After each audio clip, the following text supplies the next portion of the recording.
Assalamualaikum warahmatullahi wabarakatuh. Alhamdulillahi wa kafa. Wassalatu wassalamu ala rasulillahil mustafa wa ala alihi wa sahbihi wa man wafa. Amma ba'd. Faya ibadallah, usi nafsi wa iyyakum bitaqwallahi faqad fazal muttaqun. Fala tamutunna illa wa antum muslimun. Faqala ta'ala: يا أيها الذين آمنوا اتقوا الله حق تقاته ولا تموتن إلا وأنتم مسلمون. وقال يا أيها الناس اتقوا ربكم الذي خلقكم من نفس واحدة وخلق منها زوجها وبث منهما رجالا كثيرا ونساء واتقوا الله الذي تساءلون به والأرحام إن الله كان عليكم رقيبا. Saudara-saudariku rahimani wa rahimakumullah dan mitra muslim dimanapun anda berada, alhamdulillah malam ini kita masih diberikan kesempatan oleh Allah subhanahu wa ta'ala untuk beraktivitas, menjalani sebagian dari aktivitas kehidupan kita. Kita bermohon pada Allah subhanahu wa ta'ala semoga seluruh aktivitas yang telah kita kerjakan sampai dengan malam ini diterima oleh Allah subhanahu wa ta'ala menjadi ibadah yang diikhlaskan hanya kepadanya. Demi Allah kami sampaikan, ada sebagian dari saudara-saudari kita dengan izin Allah subhanahu wa ta'ala sesuai dengan ajalnya telah kembali menghadap kepada Allah. Kita berhusnuzan bahwa sebagian saudara-saudari kita telah berpulang karena barangkali amalannya dianggap cukup oleh Allah subhanahu wa ta'ala. Dosa-dosanya sering diistighfari sehingga dianggap ringan kesalahannya saat kembali kepada Allah subhanahu wa ta'ala. Kita masih membutuhkan malam ini, masih membutuhkan ibadah di saat ini untuk sekedar meningkatkan amalan kebaikan kita dan juga mengistighfari dosa-dosa yang pernah kita kerjakan dalam kehidupan. Jika sampai malam ini antum belum juga terfikir untuk meningkatkan kebaikan saat sebagian saudara kita telah kembali kepada Allah, antum membutuhkan berapa malam lagi untuk beristighfar kepada Allah subhanahu wa ta'ala.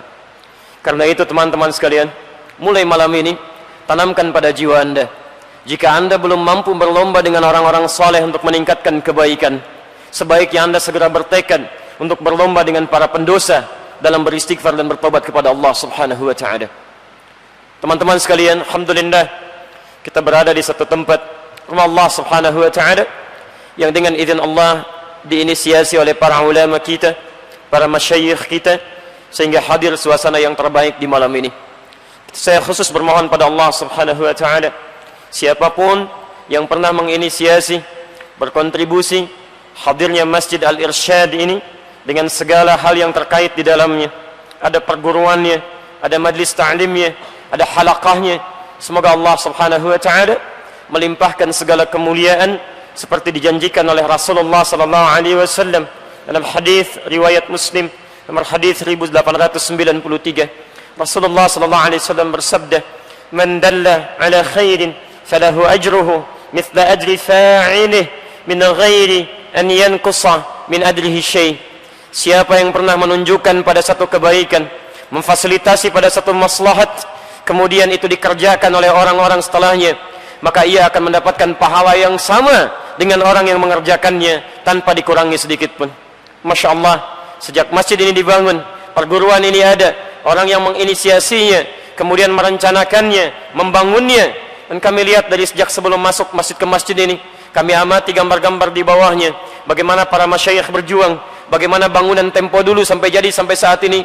Demi Allah kami katakan, siapapun yang salat di masjid ini, yang membaca Al-Quran, yang beribadah kepada Allah, yang berdoa kepadanya, insya Allah para ulama-ulama kita mendapatkan pahala yang tidak berkurang sedikit pun. Dan untuk kita yang hadir pada malam ini, saya bermohon pada Allah subhanahu wa ta'ala agar Allah subhanahu wa ta'ala memberikan kabar baik kepada kita semua yang terpilih di antara sekian hamba-hamba Allah yang tengah sibuk beraktivitas di malam ini. Anda bayangkan teman-teman, malam ini tidak mudah, malam weekend, malam Sabtu, malam untuk beraktivitas yang sepi di dalamnya, memilih untuk beristirahat, ada yang rekreasi, ada yang ingin refreshing. Masya Allah, ternyata di antara sekian orang yang sibuk itu, Anda yang terpilih oleh Allah untuk digerakkan langkahnya, dilembutkan hatinya, membelokkan itijahnya berada di masjid ini. Maka kami berikan kabar gembira dengan kadar keikhlasan antum semua di malam ini dengan hadis Rasulullah sallallahu alaihi wasallam tercantum dalam riwayat Imam Ibnu Majah dalam kitab Sunannya nomor hadis 233 dari sahabat Abu Darda radhiyallahu taala anhu. Qala Rasulullah sallallahu alaihi wasallam, perhatikan kalimatnya, man salaka tariqa yaltamisu fihi ilma sahhalallahu lahu tariqan ila al-jannah. Siapapun, man ismun mausulun yadullu ala al-'ammiyah, huruf menunjuk pada subjek tanpa batas, mau laki-laki, mau perempuan, mau besar, mau kecil, mau dewasa, mau siapapun. Nabi SAW menyampaikan, man, siapapun, saya tidak peduli siapapun dia, selama dia muslim, salaka tariqa, yang menyiapkan dirinya menempuh satu jalan saat orang lain gemuruh dengan dunianya, menyibukkan diri dengan aktivitas dunianya. Orang-orang ini menyiapkan dirinya menempuh jalan yaltamisu fihi ilma, untuk belajar sebagian dari tuntunan agamanya. Masya Allah, saya dengar ada yang berangkat dari Bandung, ada yang berangkat dari Jakarta, ada yang terbang dari Bali, ada sekitaran Surabaya. Masya Allah, demi Allah kami sampaikan, Nabi menyampaikan perjuangan antum di malam ini, kalau benar-benar ikhlas karena Allah, sahhalallahu lahu tariqan ilal jannah, maka setiap langkah yang antum titikkan sampai dengan di masjid ini, kata Nabi, akan dibayar tuntas dengan diringankan langkahnya menuju surganya Allah subhanahu wa ta'ala. Tidak cukup dengan itu, wa innal malaikata la tadau ajnihataha ridan li talibil ilmi. Dan jika anda tahu, kata Nabi SAW, sejak antum menyiapkan diri dari tempat antum tinggal, menyiapkan perangkatnya, menapakkan langkahnya, wa innal malaikata, dan sungguh para malaikat itu bentuknya jama'. Ada bentuk tunggal disebut dengan malak, Quran surah 12 ayat 31, posisi paling kanan sebelah atas di pojok. Masya Allah, ya. Ma hadza bashara in hadza illa malakun karim. Malak, satu malaikat. Tapi kalau dijamakkan, berubah kalimatnya dari malak menjadi malaikat. Kata Nabi SAW, kalaulah penuntut ilmu itu mengetahui, wa innal malaikata, dan sungguh banyak malaikat, la tadau ajnihataha ridan li talibil ilmi, sejak mereka keluar dari tempat mereka tinggal untuk menuntut ilmu, para malaikat ini membentangkan sayapnya, menaungi mereka sampai tiba di majlis ilmu, sampai kembali ke tempatnya masing-masing, memberikan ridha kepada mereka semua. Dan ridhanya malaikat minimal ada dua makna di sini. Yang pertama, ad-du'a bil khair, memohonkan kebaikan-kebaikan bagi para penuntut ilmu. Karena itu teman-teman sekalian, ketika anda hadir di majlis ilmu, sampai kembali lagi nanti, atau dimanapun anda hadir dengan ustaz siapapun, maka isilah perjalanan anda sampai anda hadir di majlis ilmu dengan kembali ke tempat masing-masing dengan banyak memohon kebaikan-kebaikan kepada Allah subhanahu wa ta'ala. Dan yang kedua, al-istighfaru lahum, memohonkan ampunan bagi dosa-dosa yang mungkin pernah dikerjakan oleh kita semua. Demi Allah kami sampaikan, mudah-mudahan siapapun yang hadir saat ini, belajar di malam ini, dikabulkan segala hajat-hajat kebaikannya dan digugurkan dosa-dosanya oleh Allah subhanahu wa ta'ala sampai kembali menghadap kepada Allah. Tayyib, ikhwas kalian, tapi semua harapan dan cita-cita kebaikan tadi ternyata tidak mudah didapatkan. Karena saat yang bersamaan kita ingin menjadikan pribadi kita baik, ternyata di waktu yang bersamaan ada musuh yang selalu mengintai kita, yang ingin memastikan bahwa dari ujung kepala sampai ujung kaki tidak terjadi aktivitas kita kecuali bergeser dari nilai-nilai kebaikan tadi. Mata ini yang seyogyanya diciptakan oleh Allah subhanahu wa ta'ala dengan fungsi kebaikan, Quran surah ke-24 ayat 30 untuk laki-laki, ayat 31 untuk perempuan. Wa kullil mu'minina yaghuddu min absarihim, katakan bagi para pria-pria yang merasa punya iman, matanya hanya boleh lihat yang baik-baik saja. Begitu anda melihat yang tidak baik menurut Allah, ghaddul basar, palingkan. Demikian bagi perempuan, telinganya pun hanya boleh mendengar yang baik-baik saja. Karena itu diharamkan mendengar ghibah, diharamkan kita mendengar sesuatu yang tidak Allah sukai. Lisannya hanya boleh bicara yang baik-baik saja. Karena itu Nabi mengatakan, man kana yu'minu billahi wal yaumil akhir falyakul khairan aw liyasmut. Siapa yang merasa beriman pada Allah dan hari akhir, maka lisannya hanya punya dua pilihan. Cukup katakan yang baik, kalau tidak diam. Tidak ada pilihan yang ketiga. Sampai ujung kakinya, Dari kepala sampai ujung kaki. Saking mulianya manusia ini, diturunkan ayat-ayat dari ujung kepala sampai ujung kaki. Quran surah ke-25 ayat 63. Wa ibadur rahmanil ladzina yamshuna 'alal ardi hauna. Dan hamba-hamba Allah itu yang punya kaki, saat mereka berjalan, hamba-hamba Allah yang penyayang itu jalannya dengan tawadhu, penuh dengan kerendah hatian, tidak angkuh melangkahkan kakinya. Teman-teman, dari ujung kepala saja sampai dengan ujung kaki, Allah meminta kita untuk menjadikan semua elemen tubuh ini berjalan pada yang baik-baik. Tapi saat yang bersamaan itu tidak mudah, karena ada makhluk yang mengintai kita. Disebut oleh Al-Quran sebagai musuh yang sangat berbahaya, yang ingin memastikan bahwa ujung kepala sampai ujung kaki ini bergeser dari nilai-nilai kebaikan tadi pada sesuatu yang tidak disukai oleh Allah Subhanahu wa ta'ala. Kita akan coba turunkan siapa makhluk berbahaya ini. Apa pentingnya kita mengenali makhluk ini? Bagaimana kemudian kita menghindarinya? Karena saking bahayanya makhluk ini, disebutkan oleh Al-Quran, sejak manusia pertama Adam alaihi salam diciptakan, bersamaan dengan penciptaannya dimasukkan beliau ke dalam surga. Saat masuk ke dalam surga, sudah diingatkan oleh Allah Subhanahu wa ta'ala untuk waspada dengan makhluk yang menjadi musuh yang berbahaya ini. Anda bayangkan, jangankan kita di malam ini, manusia pertama Nabi Adam saat mulai diciptakan, dimasukkan ke dalam surga, sudah diingatkan, ini ada musuh yang sangat berbahaya, hati-hati dengan dia. Quran surah ke-20 ayat 116. Faqulna ya Adam, maka kami katakan kepada Adam saat dia masuk ke dalam surga itu, lihat, inna hadza aduwwun laka wa li zawjik. Hati-hati, kata Quran, ini musuh kamu yang sangat bahaya. Ini musuh kamu yang sangat berbahaya. Musuh kamu dengan istrimu. Manusia pertama saat mulai diciptakan masuk ke dalam surga, sudah diingatkan oleh Allah Subhanahu wa ta'ala, ini musuh yang berbahaya, hati-hati. Bahkan saat Adam alaihi salam diturunkan oleh Allah Subhanahu wa ta'ala ke muka bumi, kemudian mulai berkeluarga, berganti generasi, diingatkan generasi ini oleh Allah Subhanahu wa ta'ala langsung. Bukan cuma Adamnya, seluruh generasinya diingatkan oleh Allah Subhanahu wa ta'ala, hati-hati dengan musuh ini, akan tetap dia menjadi musuh sampai dengan kiamat nanti. Maka ambil dia sebagai musuh. Bahkan Allah perintahkan kepada kita, jadikan dia sebagai musuh, bukan sebagai kawan. Quran surah 35 Fatir ayat yang ke-6. Lihat kalimatnya, inna syaitana lakum aduwa fattakhidhuhu aduwa. Hati-hati, kata Allah, ini makhluk sangat berbahaya, akan jadi musuh bagi kalian, maka tetapkanlah dia musuh sampai dengan kiamat nanti. Adam dilahirkan, maksudnya diciptakan oleh Allah Subhanahu wa ta'ala, dimasukkan ke dalam surga, disebutkan hati-hati selama kamu hidup, ini ada musuh. Turun ke muka bumi, keturunannya disampaikan oleh Allah sebagai peringatan, ini ada musuh. Bahkan teman-teman, maaf, para nabi pun yang diutus oleh Allah Subhanahu wa ta'ala membimbing umatnya, yang diberikan sifat maksum, terbebas dari kesalahan, ternyata Masya Allah tidak luput dari godaan musuh yang satu ini. Adik kita tadi sudah membacakan Quran surah ke-6 Al-An'am ayat 112 sampai 113, posisi paling kiri sebelah atas. Lihat kalimatnya, wa kadzalika ja'alna likulli nabiyyin aduwa.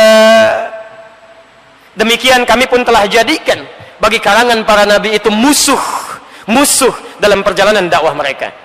Saking bahayanya musuh ini, Nabi Adam diingatkan, generasinya diingatkan, bahkan para nabi sampai dengan Nabi Muhammad sallallahu alaihi wasallam. Kalau antum urutkan dari Nabi Muhammad sampai dengan Nabi Adam alaihi salam, Muhammad bin Abdullah bin Abdul Muttalib bin Hashim bin Abdul Manaf bin Qusay bin Murrah bin Kilab bin Ka'b bin Ghalib bin Fihr bin Malik bin Nadar bin Kinana bin Khuzaimah bin Mudrika bin Ilyas alaihi salam bin Nizar bin Mudar bin Ma'ad bin Adnan bin Addi bin Adri bin Muqawwam bin Nahur bin Tarikh bin Ya'rub bin Yasjub bin Nabit bin Ismail alaihi salam bin Ibrahim alaihi salam bin Azar atau bin Nahur bin Abir bin Kinan bin Arfakhshad bin Sam bin Nuh alaihi salam bin Mihlail bin Matusyarah bin Kinan bin Anwas bin Thith bin Adam alaihi salam. dari Nabi Muhammad SAW sampai dengan Nabi Adam tidak lepas dari musuh yang sangat berbahaya ini. Jadi kalau Nabi pun waspada dengan musuh ini, Nabi yang surganya jelas, dekat dengan Allah, manusia paling takwa, punya sifat maksum, diingatkan oleh Al-Quran, waspada dengan musuh ini. Anda bukan Nabi, bukan Rasul, surga belum jelas sampai dengan malam ini, hisab masih menegangkan, tidak lebih takwa dibandingkan dengan para Nabi, tidak waspada dengan musuh ini, bahaya kehidupan kita. Pertanyaannya, siapakah musuh yang dimaksudkan ini? Bagaimana dia kemudian menjadi musuh? Dan seperti apa kita mewaspadainya? Kalau Anda tidak pernah kenal dengan musuh yang seperti ini, jangan-jangan tidak sadar kita telah terjerumus pada perangkap-perangkap yang telah disiapkannya. Inilah yang akan kita bahas di pertemuan dengan malam ini. Mudah-mudahan Allah berikan kemudahan untuk menyampaikan, mudah untuk antum terima, dan mudah untuk diamalkan dalam kehidupan kita. Jelas sampai dengan sini? Jelas insya Allah? Belum ya. Kalau sudah jelas ya selesai, saya pulang. Kita terangkan dulu ya. Teman-teman sekalian, saya mohon izin karena ini masih di awal kajian. Saya ingin berusaha menampilkan isi materi yang sesuai dengan pesan Nabi SAW. Ya. Ada di hadis Muslim. Di hadis Muslim, kalau antum punya kitabnya Syarah Imam An-Nawawi, pesan ini ada di jilid yang pertama, ada 9 jilid. Antum cari jilid yang pertama, halaman 119, Babul Muqaddimah, bab yang kelima, hadis yang nomor 15, posisi paling kiri sebelah atas. Kalau ingin agak sedikit sama dengan saya, cari terbitan yang Darul Hadis, cetakan tahun 2002, warnanya biru dongker ya. Saya beli tanggal 26 Juli tahun 2006 di Husainiyat di Al-Azhar. Harganya masih 450.000 kalau dikurskan sekarang. Perhatikan pesan Nabi yang dirangkum oleh Imam Muslim dalam hadis ini. Nanti antum terapkan dengan ustadz manapun ketika belajar, karena ini yang terbaik yang bisa kita ambil ya. Imam Muslim membuat sebuah bab, beliau sampaikan babul isnadi minad din. Babul isnad, bab belajar yang urutannya sesuai, sanadnya tersambung kepada Nabi itu ya. Babul isnad, isnad itu berasal dari kata sanad, yaitu runtutan informasi yang sampai pada sumbernya, pada sumber utamanya ya. Kalau di ilmu hadis itu, kalau disebutkan dengan sanad, riwayatnya harus sampai kepada Nabi SAW. Kalau kemudian Anda pelajari itu semua, belajar sesuai urutan ini sehingga sampai ke Nabi, ke sumber utamanya, sumber utama, maka pelajarannya disebut dengan isnad. Sekarang perhatikan, beda antara belajar ad-din, belajar syariat agama kita dengan pelajaran biasa. Ya, Imam Muslim memberikan pesan, semua pelajaran yang terkait agama kita, ad-din, itu mesti pastikan bersumber dari sumber yang tersambung kepada Nabi SAW. Babul isnadi, bab belajar tuntunan agama yang tersambung kepada Nabi SAW, referensinya minad din, itu termasuk yang terpenting dalam urusan agama kita. Jadi sama pentingnya dengan urusan ibadah. Antum mau salat ya, misal Quran surah kedua Al-Baqarah ayat 43, posisi paling kanan di pertengahan, ada perintah salat, wa aqimus shalah, dan tunaikan salat. Mustahil Anda bisa menunaikan salat kalau tidak belajar dulu bagaimana cara salat yang baik. Nah, ketika Anda ingin belajar salat itu, maka pastikan cara belajar salat Anda sesuai, tersambung sampai kepada Nabi SAW. Anda benar cara belajarnya, maka benar tuntunan agamanya. Tapi kalau salah cara belajar Anda, maka praktek salat Anda pun akan keliru di sini ya. Al-Bukhari nomor hadis 751, 757. Hadis Muslim nomor hadis 397, babul musii fis shalah ya. Bab tentang orang yang salatnya bermasalah. Perhatikan teman-teman, ini zaman Nabi. Ja'a rajulun ila Nabi sallallahu alaihi wasallam, datang seorang lelaki kepada Nabi sallallahu alaihi wasallam, namanya Khalad Az-Zuraiqi. Fadakhala ila masjid Nabi sallallahu alaihi wasallam, maka masuk ke masjid Nabi sallallahu alaihi wasallam. Fa shalla bi jambin Nabi sallallahu alaihi wasallam, kemudian salat di samping Nabi sallallahu alaihi wasallam. Falamma sallama yaminan wa shimala, tatkala orang ini selesai salatnya, salam ke kanan dan ke kiri, faqala lahu an-nabiy sallallahu alaihi wasallam, Maka Nabi SAW tanpa jeda langsung berkata kepada orang ini, "Shalli fa innaka lam tusalli." Silahkan anda salat lagi karena anda belum salat. Silahkan anda salat lagi karena anda belum salat. Fa'ada salatahu 3 marrat. Maka kemudian ia mengulang salatnya sampai 3 kali. Faqala lahu Nabi sallallahu alaihi wasallam mithla ma kana. Namun Nabi sallallahu alaihi wasallam tetap mengucapkan kalimat yang sama. Shalli fa innaka lam tusalli. Sekarang perhatikan syahidnya. Faqala ya Rasulullah. Maka orang ini berkata setelah salat yang ketiga kali, "Ya Rasulullah, ma uhsinu ghairah." Ya Rasulullah, saya tidak bisa lebih baik lagi daripada ini. Alimni, ini syahidnya. Alimni, tolong ajarkan saya. Tolong ajarkan saya. Faqala lahu Nabi sallallahu alaihi wasallam. Maka Nabi sallallahu alaihi wasallam lantas berkata kepada orang ini, "Idza qumta ila shalah, hei fulan, kalau salat kamu ingin sempurna, fa asbighul wudu, maka mulai dengan sempurnakan wudunya. Begini caranya. Thumma istaqbilil qiblah, lalu menghadap ke arah kiblat, begini caranya." Kemudian diajarkan dari bertakbir sampai dengan salam. Kata para ulama hadis, orang ini diajarkan dari wudu untuk menunjukkan pesan bukan cuma salatnya yang salah, dari wudunya pun sudah bermasalah. Tapi poinnya, setelah selesai Nabi mengajarkan kalimat itu, lalu beliau menyampaikan pesan yang kita ingat sampai dengan sekarang, yang dituliskan oleh Imam Muslim dalam bentuk bab ini. Sallu kama ra'aitumuni usalli. Salatlah kalian persis seperti melihat saya salat. Anda bisa bayangkan, sahabat Nabi saja hidup di zaman Nabi, dekat dengan Nabi, salat di masjid Nabi, tapi cara salatnya tidak seperti diajarkan oleh Nabi SAW, tidak bersumber dari sumber yang utama. Kata Nabi, salat anda bermasalah, silakan ulangi. Anda bukan sahabat Nabi, tetangga Nabi juga bukan, kerabat Nabi juga bukan, salat bukan di masjid Nabi dan tidak dekat dengan Nabi, lantas merasa benar salatnya dan tidak belajar sesuai dengan sumbernya. Maka ada sesuatu yang harus kita perbaiki di sini. Maka dari itu, baik itu salat ataupun pelajaran-pelajaran lain, kata para ulama, sepanjang ada petunjuk dari Nabi, sumber yang jelas, maka ambil itu terlebih dahulu, kemudian tuangkan dalam bentuk uraian-uraian sesuai dengan penjabaran ulama-ulama kita di masa dulu. Jelas di sini? Baik, maka saya mohon izin untuk mengeluarkan manhaj ini.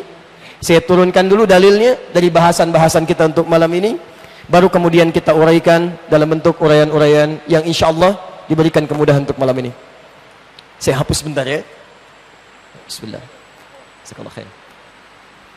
Baik, barangkali tidak terlihat sepenuhnya ya, karena whiteboardnya terbatas, jadi nanti saya bacakan, antum yang ingin mencatat bisa meneruskan di sini. Baik, tema kita musuh yang sangat berbahaya. Musuh yang sangat berbahaya.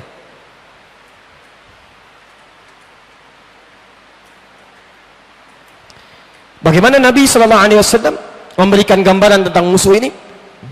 Pertama, mari kita turunkan keterangan Allah Subhanahu wa taala yang disampaikan kepada Nabi tentang musuh ini. Ya, tercantum dalam Al-Qur'an, kita turunkan dalilnya. Satu, kita ambil misalnya Quran surah kedua ayat 34. Asal mulanya terdapat di Quran surah ke-15 ayat ke-28.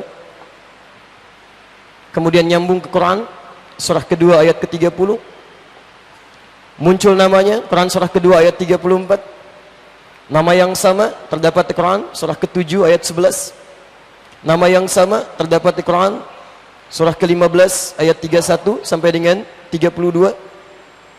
Nama yang sama terdapat di Quran misal surah ke-17 ayat 61. Nama yang sama terdapat di Quran surah ke-18 ayat 50, posisi paling kanan di pertengahan. Nama yang sama terdapat di Quran surah ke-20 Toha ayat 116. Nama yang sama terdapat di Quran surah ke-26 ayat 95. Nama yang sama ada di 9 surah di 11 ayat. Terdapat di Quran surah ke-33 atau ke-34 dulu, lebih tepat ayat ke-20. Kemudian Quran surah ke-38 ayat 74 sampai dengan 75. Dia mulai menjadi musuh. Quran surah kedua ayat 36. Kita turunkan Kadang-kadang sifatnya bisa banyak. Quran surah ke-6 ayat 112. Jenisnya bisa dari kalangan manusia, bahkan Quran surah kedua ayat ke-14, atau juga dari kalangan jin yang tidak tampak. Quran surah ke-114.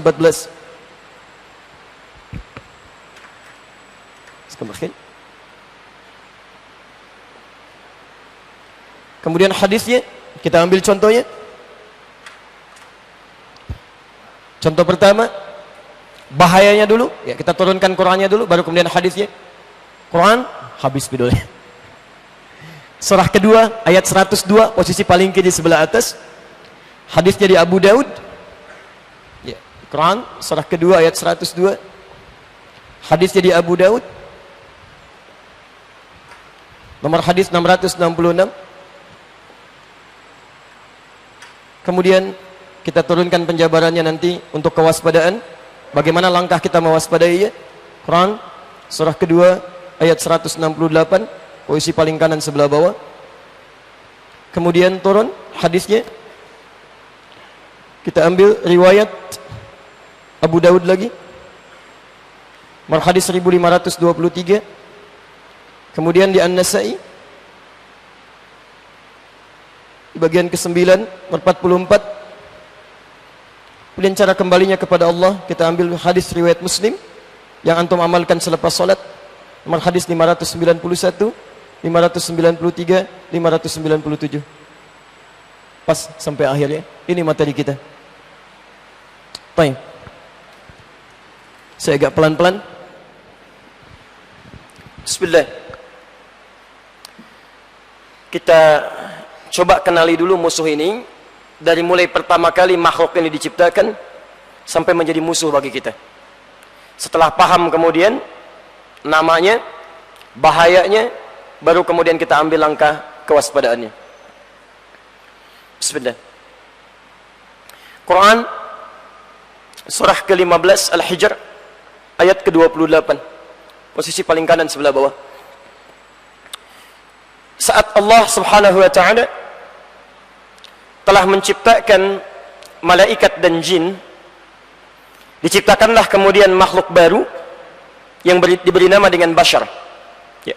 Allah berfirman, wa idh qala rabbuka lil malaikati inni khaliqun bashar. Wa idh qala rabbuka lil malaikati, dan ketika Rabbmu Muhammad berfirman pada malaikat dan jin yang ada pada saat itu, karena jin sudah lebih dulu diciptakan dibandingkan dengan bashar ini. Ya, Quran surah ke-15 ayat 27 sebelumnya. Wal janna khalaqnahu min qablu min naris samum. Dan jin telah kami ciptakan sebelum manusia dari api yang menyambar-nyambar, bergejolak. Setelah diciptakan malaikat, diciptakan jin, kemudian diciptakanlah makhluk yang baru ini. Karena kita sudah dekat kepada waktu Isya, kita akan tanyakan kepada Al-Quran, siapa makhluk ini, bagaimana kemudian Allah menamainya, seperti apa korelasinya dengan hadirnya musuh yang menjadikan ia bahaya dalam kehidupan. Kita nanti lanjutkan setelah mendengarkan kumandang adzan Isya berikut ini insyaallah. Bismillah. Assalamualaikum warahmatullahi wabarakatuh. Alhamdulillah wassalatu wassalamu ala Rasulillah wa ba'd. Fa ya ibadallah, usi nafsi wa iyyakum bi taqwallahi faqad fazal muttaqun. Fala tamutunna illa wa antum muslimun. Saudara-saudariku, teman-teman sekalian dan pemirsa mitra muslim dimanapun anda berada, alhamdulillah kita telah menunaikan salat Isya berjamaah. Kita bermohon pada Allah Subhanahu wa taala semoga salat yang telah kita tunaikan diterima oleh Allah Subhanahu wa taala dan menjadi amalan yang ikhlaskan karena Allah Subhanahu wa taala. Baik, kita coba lanjutkan bahwa saat manusia pertama diciptakan, setelah sebelumnya diciptakan dua makhluk yaitu malaikat dan jin, maka Allah firmankan di Quran surah ke-15 ayat ke-28, wa idh qala rabbuka lil malaikati, dan ketika Rabbmu Muhammad berfirman pada malaikat, inni khaliqun bashar, saya akan mencipta makhluk baru, disebut dengan bashar. Disebutkan di Quran 35 kali dalam bentuk tunggalnya. Nanti manusia disebutkan dengan 5 nama, kadang disebut dengan bashar 35 kali disebutkan. Kadang disebut dengan ins, bersanding dengan jin, 18 kali disebutkan dalam Al-Quran. Kadang disebut dengan insan, 65 kali disebutkan dalam Al-Quran, di 63 ayat berbeda. Kadang disebutkan dalam bentuk jama' an-nas, 241 kali disebutkan dalam Al-Quran. Kadang disebut dengan Bani Adam atau Dzurriyyah Adam, disebutkan 7 kali dalam Al-Quran. Nama pertama yang disebutkan, disebut dengan nama Bashar. Saat Allah menciptakan makhluk ini, itu tidak ada masalah. Malaikat tidak mempertanyakan, jin juga tidak keberatan. Tidak ada persoalan di sini.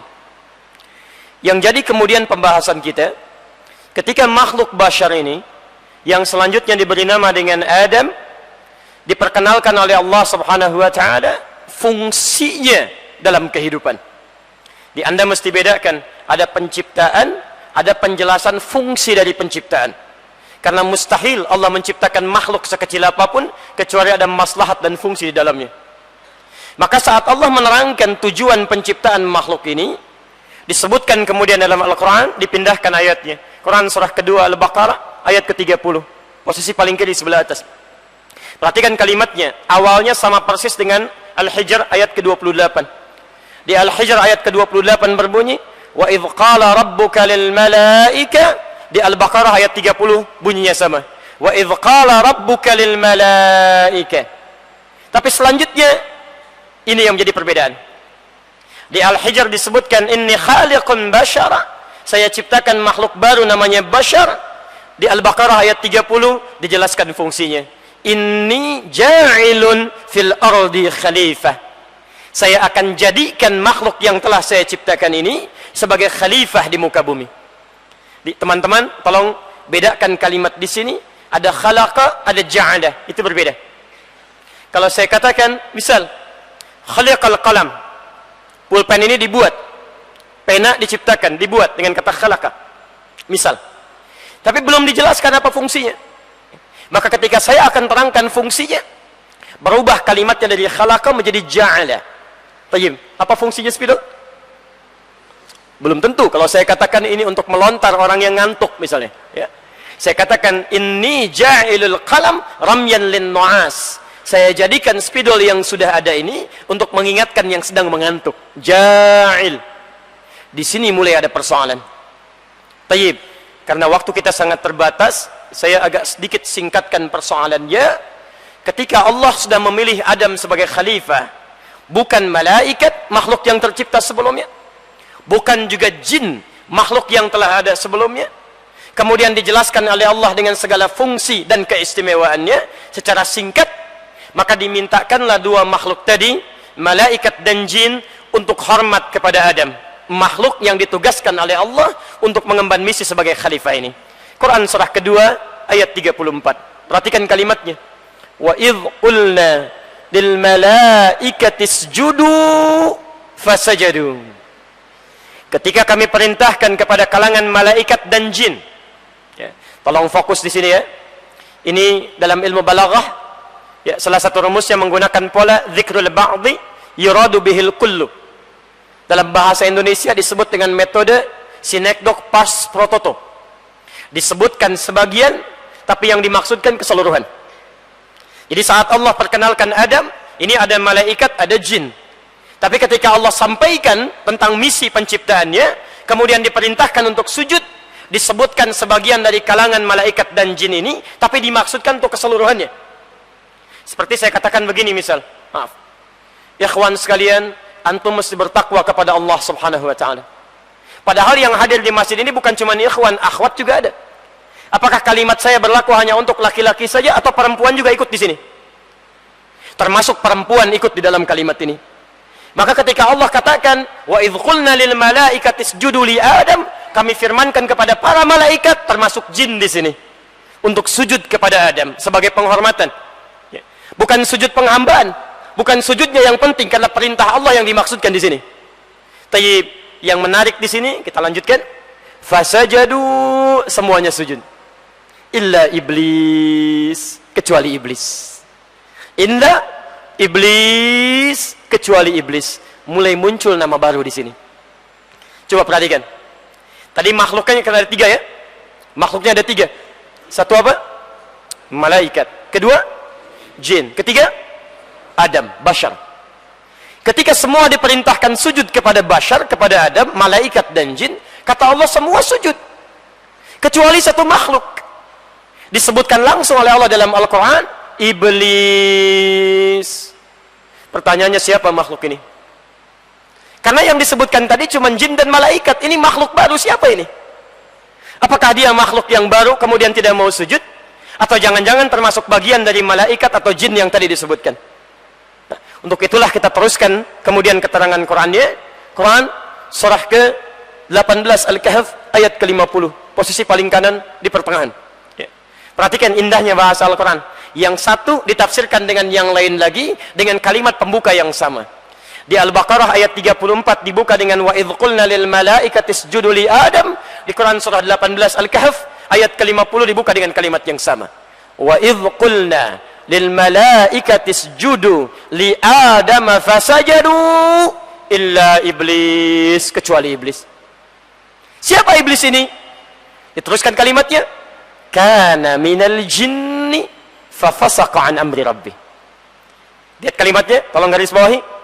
Kana minal jinni fa fasaqa an amri rabbih. Ada dua kalimat di sini. Yang pertama menerangkan asal usul iblis ini. Yang kedua menerangkan tentang aktivitasnya sebelum menjadi iblis. Tolong garis bawah ini. Ya, lihat kalimatnya. Kana minal jinni. Iblis itu bukan makhluk baru, tapi termasuk kalangan jin. Jadi ada malaikat, ada jin, dimintakan sujud kepada Adam, semua sujud, kecuali satu yang enggan bersujud kepada Adam. Siapa dia? Iblis. Siapa iblis ini? Bukan makhluk baru kata Quran. Kana minal jin. Dia termasuk kalangan jin. Menggunakan huruf min di sini menunjuk kepada makna at-tab'id. Sebagian dari jin, bukan semua jinnya. Jadi ada satu makhluk dari kalangan jin yang tidak mau sujud kepada Adam atas perintah Allah Subhanahu wa taala. Saat dia enggan bersujud itu, seketika kalimatnya dirubah oleh Allah. Namanya langsung dirubah oleh Allah dari jin menjadi iblis. Allahu akbar. Nanti kita terangkan menurut pendapat ulama kenapa disebut dengan iblis. Tapi yang ingin saya sampaikan, ini yang paling menarik. Fa fasaqa an amri rabbi. Dia fasik, menyimpang dari perintah Allah Subhanahu wa taala. Fa fasaqa. Teman-teman sekalian, tidak disebutkan kalimat fasak dalam Al-Quran. Yang orangnya makhluknya disebut dengan fasik, kecuali lawan dari kalimat ta'ah, taat. Jadi ada taat, ada fasik. Ya. Kalau saya tuliskan misal, ya. Ya. Saya coba balikan sejenak untuk memberikan kemudahan dalam gambaran pemahaman kita. Ya. Perhatikan pelan-pelan ya. Tadi Quran menyebutkan makhluknya mendapatkan nama baru dari Allah disebut dengan iblis. Asalnya dari jin, bukan malaikat. Bukan makhluk baru, bukan dari malaikat, tapi dari kalangan jin. Tapi tidak semua jin. Perhatikan, fa fasaqa an amri rabbih. Jin yang punya sifat fasak. Perbuatannya disebut dengan fasak. Makhluknya disebut dengan fasik. Ya. Jamaknya fasikun atau fasikin. Tidak disebutkan kalimat fasak. Fasik dalam Al-Quran. Termasuk dalam hadis. Kecuali lawan, diddun. Lawan dari kalimat ta'ah. Ya. Taat kepada Allah Subhanahu wa ta'ala. Seakan-akan Quran ingin menyampaikan pesan kepada kita. Makhluk ini sebelum disebut iblis oleh Allah Subhanahu wa taala, dia termasuk dari kalangan jin yang taat kepada Allah Subhanahu wa taala. Hanya ketika menyimpang dari perintah Allah, berubah kemudian sifatnya menjadi fasak. Makhluknya disebut dengan fasik, bahkan berubah nama menjadi iblis. Perhatikan keterangan Al-Fayyumi dalam kitabnya Al-Misbahul Munir, halaman ke-42 sampai dengan 43. 42 posisi paling kiri sebelah bawah sampai ke 43 posisi paling kanan sebelah atas. Ya. Al-Fayyumi menurunkan kata iblis ini dalam turunan kata bahasa Arab, walaupun di akhirnya punya kesimpulan yang sangat menarik. Ya. Beliau mencantumkan dalam pembahasan huruf ba, lam, kemudian sin. Ya. Balasa. Ya. Ini menarik ini ya. Ada labisa, ada balasa. Itu berbeda. Beliau turunkan kata iblis ini dari kata balasa. Ba, lam, kemudian sin. Kata beliau, balasa tidak disebutkan dalam bahasa Arab kecuali mengandung 3 arti. Yang pertama, al-masah. Masah. Al-mashu. Yang kedua, as-sukut. Dan yang ketiga, al-ya'su. Keterputus asaan. Al-ya'su. Tapi yang paling menarik, lihat makna yang pertama. Ini. Akar katanya dari kata balasa, makhluk yang melekat sifat balasa ini pada dirinya, dinamakan dengan kalimat iblis.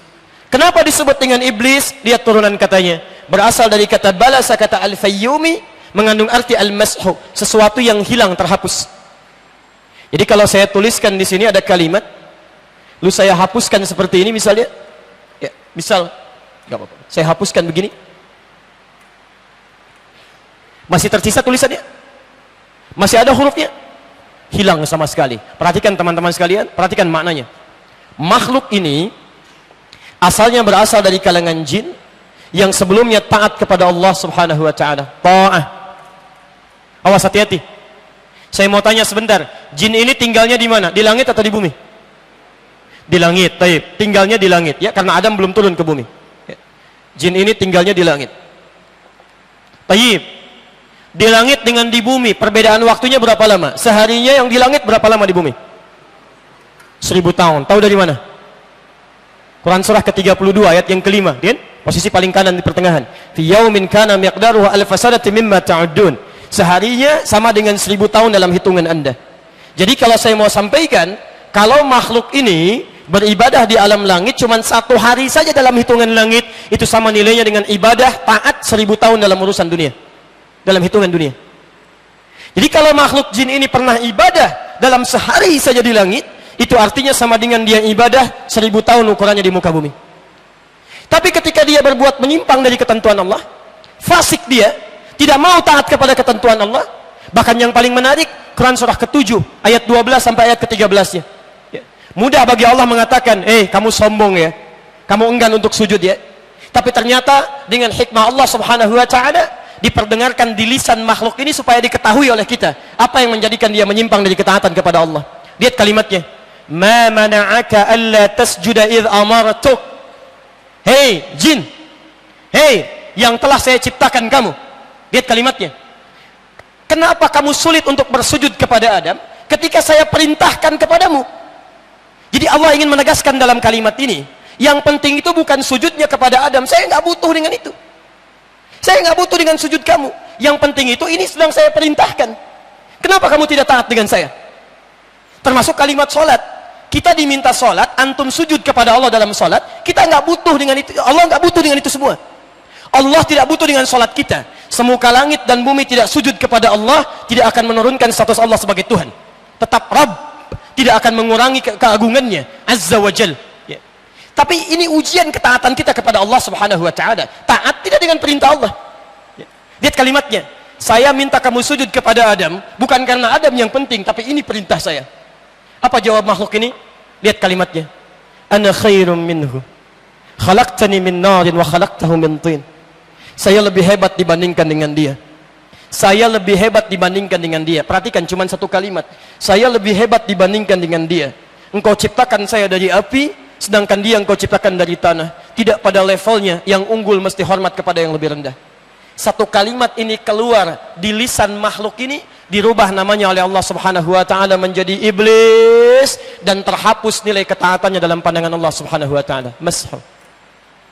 Jadi kalau ada makhluk yang ukuran dunianya misal saja, beribadah sudah 1000 tahun misal, kalau ukuran akhirat cuma sehari saja, kemudian bersikap sombong dengan satu kalimat saja, tidak taat kepada Allah Subhanahu wa taala, maka tidak bernilai seluruh amalannya di hadapan Allah Subhanahu wa taala. Ini pesan pertama yang ingin disebutkan dalam penamaan ini. Maka antum yang hidup di dunia ini, yang mohon maaf, barangkali dalam kehidupan kita beramal tidak sampai pada kisaran waktu ini. Ada di antara antum yang pernah berzikir selama 1000 tahun. Ada yang pernah salat selama 1000 tahun. Ada yang pernah baca Al-Quran selama 1000 tahun. Jadi iblis saja yang cuma dengan kalimat keluar dari ketaatan kepada Allah, ini tidak bernilai dalam pandangan Allah Subhanahu wa taala. Maka bagaimana dengan antum yang amalannya tidak seimbang, tidak sama waktunya dengan amalan makhluk ini, kemudian merasa sombong dalam kehidupannya, sombong dengan ilmunya, sombong dengan hartanya, sombong dengan kedudukannya? Demi Allah, Allah sudah turunkan iblis sebagai model makhluk paling buruk di mata Allah Subhanahu wa taala. Maka jangan sampai antum mengikuti jejaknya, ini yang paling bahaya. Paham sampai sini? Baik. Jadi pertama, kita temukan sekarang kalimat ini, makhluk yang pertama. Kenapa disebut dengan iblis? Ingin menunjukkan kesan kepada kita bahwa ada makhluk baru diberikan dengan satu nama untuk menunjukkan kesan bahwa jangan sampai ketika Allah berikan tugas kepada kita untuk beribadah, kita menyimpang dari ketaatan Allah kepada Allah Subhanahu wa taala. Karena resikonya seluruh amalan kita akan terhapus dalam pandangan Allah Subhanahu wa taala. Jelas di sini? Baik. Satu. Nah, yang paling menarik, teman-teman sekalian, yang kedua, dia disebut juga dengan iblis, kata Al-Fayyubi, juga memiliki makna al-yas, sifat putus asa, pesimis. Masya Allah. Padahal makhluk ini paham bahwa Allah punya sifat Rahman, punya sifat Rahim, punya sifat Tawwab, yang kalau seseorang makhluk, ya misal pernah melakukan kesalahan, maka dengan sifat pengampunnya, sifat penerima taubatnya, akan selalu memberikan kesempatan kepada setiap makhluk untuk kembali kepada Allah Subhanahu wa taala. Tapi karena tertutup dengan sifat-sifat yang tidak baik tadi, termasuk sifat putus asanya, maka dia menyimpulkan, saya sudah dicap buruk oleh Allah Subhanahu wa taala. Tidak ada kesempatan bagi saya untuk kembali kepada Allah.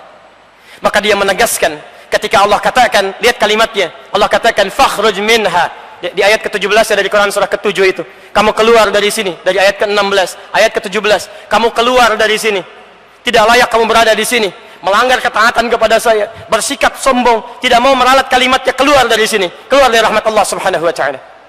Teman-teman sekalian, apa yang terjadi? Ini yang paling menarik. Ketika makhluk ini sudah keluar dari ketaatan kepada Allah, kemudian memiliki nama yang baru, menghadirkan sifat putus asanya, yang paling menarik, ini yang paling luar biasa, dia menantang kepada Allah Subhanahu wa taala untuk membuktikan bahwa sikap saya ini tidak salah. Saya memang lebih hebat dibandingkan dengan Adam, ya Allah, lebih baik dibandingkan dengan dia. Saya akan buktikan kepada engkau bahwa dengan keunggulan saya yang diciptakan dari api, saya akan buktikan, saya akan pelesetkan Adam ini dari segala hal yang mengandung ketaatan kepadamu. Perhatikan turunannya, awas, hati-hati ya, hati-hati. Kalau seseorang sudah mulai menyimpang dari ketaatan kepada Allah, menghadirkan sifat sombong dalam dirinya, maka di antara sifat turunannya sulit menerima hidayah Allah Subhanahu wa taala. Awas, hati-hati, karena nanti turunan dari sifat iblis ini akan diwariskan pada manusia. Ada di antara manusia yang sulit mendapatkan hidayah Allah karena mewarisi sifat iblis dengan segala keangkuhannya. Nanti kita turunkan ayatnya. Nah, yang paling penting, ini yang paling menarik, saat keluar pernyataan iblis tadi, dia mengatakan, saya akan buktikan, saya akan goda Adam, izinkan saya untuk membuktikan kehebatan saya dengan menggelincirkan Adam dari ketaatan kepadamu. Maka keluarlah kalimat Allah Subhanahu wa taala yang diabadikan dalam Al-Quran surah ke-20 Thaha itu, dari ayat 115 sampai dengan ayat 116 yaitu, wa idh qulna lil malaikati isjudu li adama fasajadu illa iblis aba. Ketika kami perintahkan pada kalangan malaikat dan jin untuk hormat sujud kepada Adam, semua sujud hormat kecuali iblis, dia enggan. Maka difirmankan oleh Allah di ayat 116-nya, fakulna, kami sampaikan pada Adam. Tolong garis bawahi kalimat ini, lihat kalimatnya, fakulna ya Adam, maka kami sampaikan, hei Adam, hei Adam, inna hadza aduwwun laka wa li zawjik. Ingat ini Adam, ini makhluk mulai saat ini menjadi musuh bagi kamu dan istrimu, menjadi musuh bagi kamu dan istrimu. Ini baru fase Adam. Ketika Adam akan dimasukkan ke dalam surga untuk menampung sementara kehidupan beliau, sudah diingatkan oleh Allah Subhanahu wa taala, iblis sudah berubah dari makhluk yang taat kepada Allah, sekarang berubah menjadi musuh bagi Adam. Nah, tapi yang paling menarik, tolong garis bawahi, ketika disebutkan namanya iblis, kemudian meminta izin menggoda Adam kepada Allah Subhanahu wa taala, tolong Anda catat ini. Ternyata ketika disebutkan namanya dengan iblis, dia belum menggoda Adam. Oh, hati-hati. Dia belum menggoda Adam. Dia baru disebutkan oleh Allah menyimpang dari ketaatan kepada Allah dengan sifat sombongnya. Punya nama baru disebut dengan iblis, tapi belum menggoda Adam. Nah, ketika dia mulai menggoda Adam, maka ayatnya dipindahkan oleh Al-Quran. Namanya pun dirubah oleh Al-Quran, menyampaikan pesan kepada kita, dan dari nama ini nanti berubah nama turunannya menjadi musuh untuk kita bersama. Quran surah kedua Al-Baqarah ayat 36. Ini nama pertamanya, posisi paling kiri di pertengahan agak sedikit ke bawah. Lihat kalimatnya. Bismillah. Baik, saya turunkan sebentar ya. Saya agak pelankan sedikit. Iblis tidak mau sujud kepada Adam, melanggar ketaatan kepada Allah, terhapus nilai kebaikannya dalam pandangan Allah, membawa pesan kepada kita, jangan sampai ada di antara hamba Allah menentang ketentuan Allah sehingga terhapus amalan-amalan kebaikannya, tidak bernilai dalam pandangan Allah Subhanahu wa taala.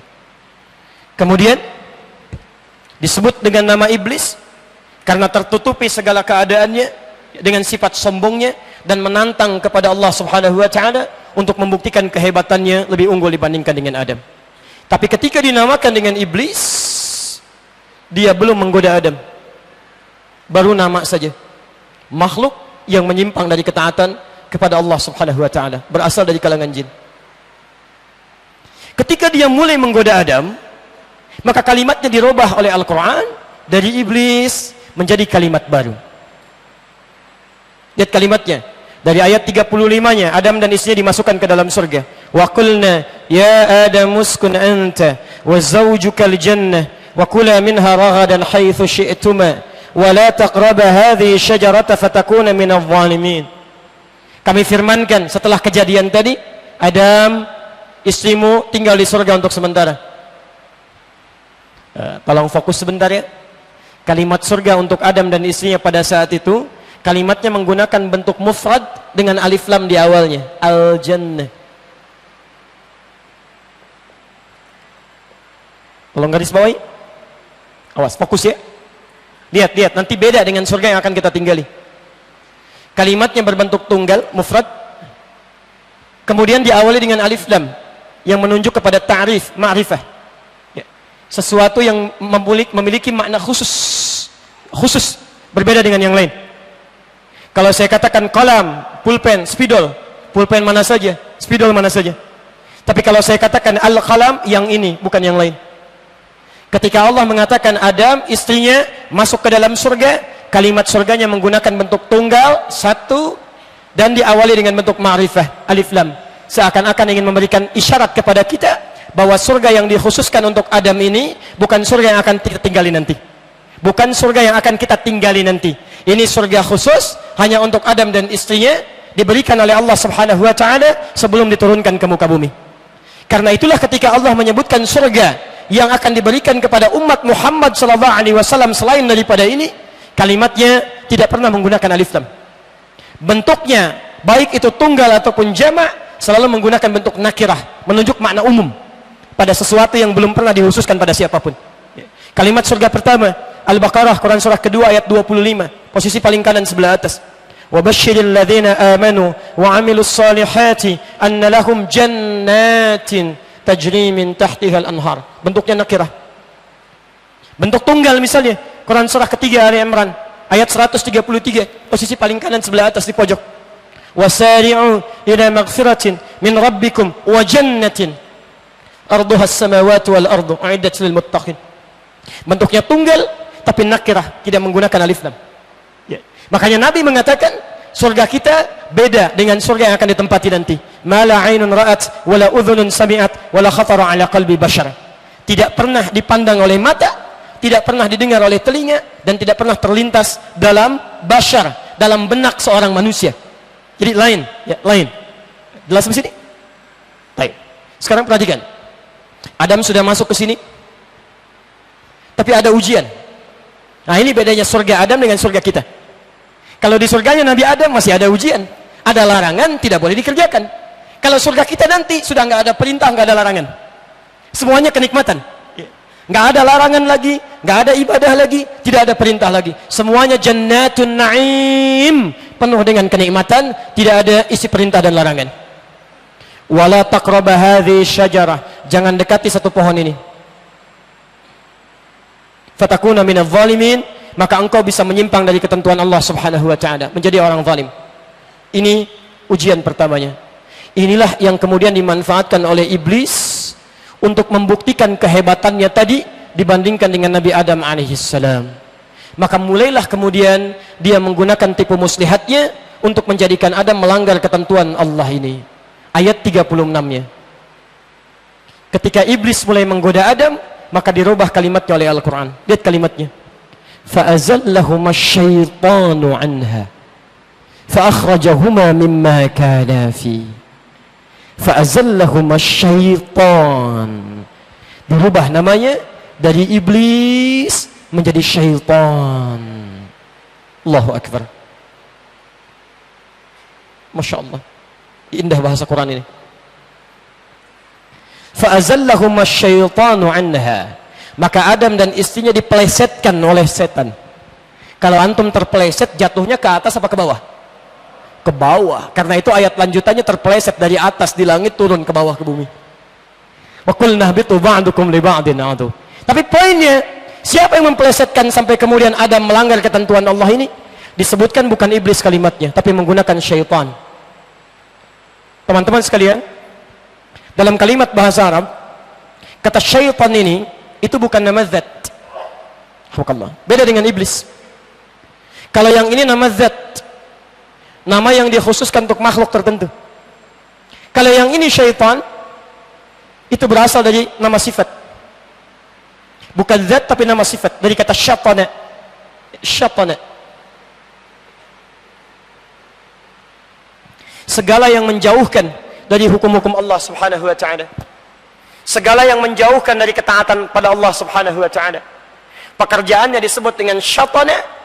Kalau pekerjaan ini sudah melekat pada diri seseorang, pada diri seorang makhluk, baik itu tampak ataupun tidak, maka kalimatnya berubah. Makhluknya disifati dengan nama baru, disebut dengan syaitan. Jadi ketika iblis mulai menggoda Adam, ini yang paling menarik, awas, tolong garis bawahi. Tadi iblis berasal dari apa? Jin. Jin. Sekarang tolong turunkan ayatnya. Saya beri contoh. Pelan-pelan. Quran surah 51 ayat 56, posisi paling kanan sebelah atas. Kemudian ditafsir di Quran surah ke-6 ayat 112, posisi paling kiri sebelah atas. Lihat pelan-pelan, lihat pelan-pelan. Fokus. Iblis mulai menggoda Adam. Namanya dirubah oleh Al-Quran dari iblis menjadi syaitan. Dari nama zat menjadi nama sifat. Segala yang menjauhkan dari ketaatan kepada Allah Subhanahu wa taala. Akar katanya dari kata syaitan, kalau melekat pada makhluk, makhluknya disebut dengan syaitan. Yang paling menarik, fokus sini. Ketika sifat setan ini digunakan untuk menggoda Adam, yang pertama kali mempraktikkan iblis berasal dari kalangan jin. Teman-teman sekalian, tolong garis bawah ini ya. Di dalam Quran kalimat jin ini seringkali dipasangkan dengan ins.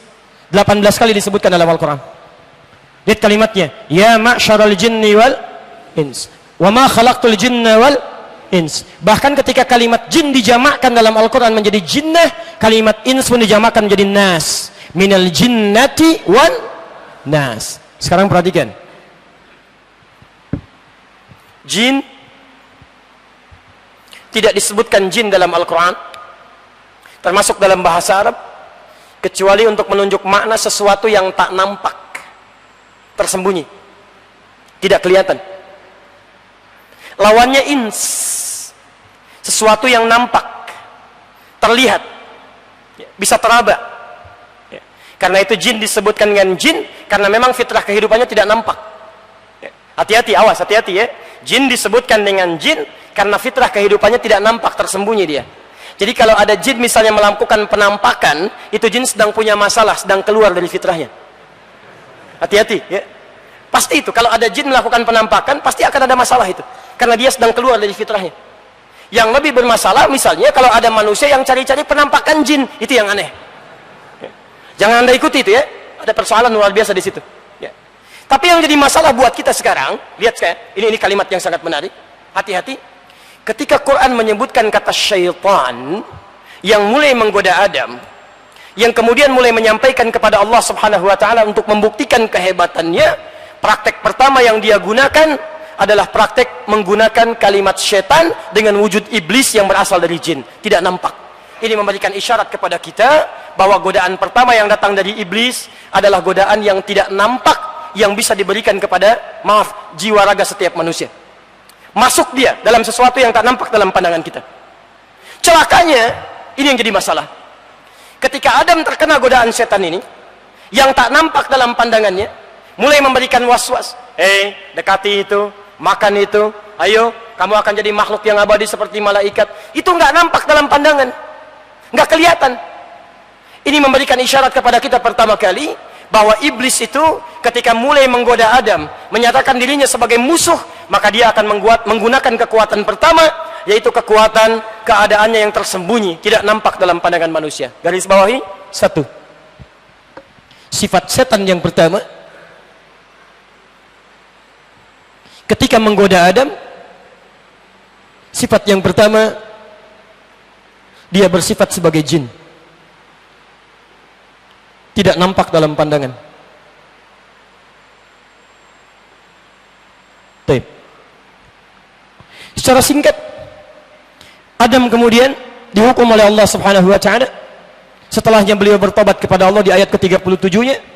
Di antara hukuman dan ujiannya dimintakan untuk menjalani kehidupan di muka bumi. Tapi yang harus Anda garis bawahi, ketika Adam diminta turun ke muka bumi, jin pun yang menjadi iblis tadi, yang telah berubah menjadi setan sifatnya, meminta kepada Allah Subhanahu wa taala untuk diberikan kesempatan. Apa kesempatannya? Maaf, Quran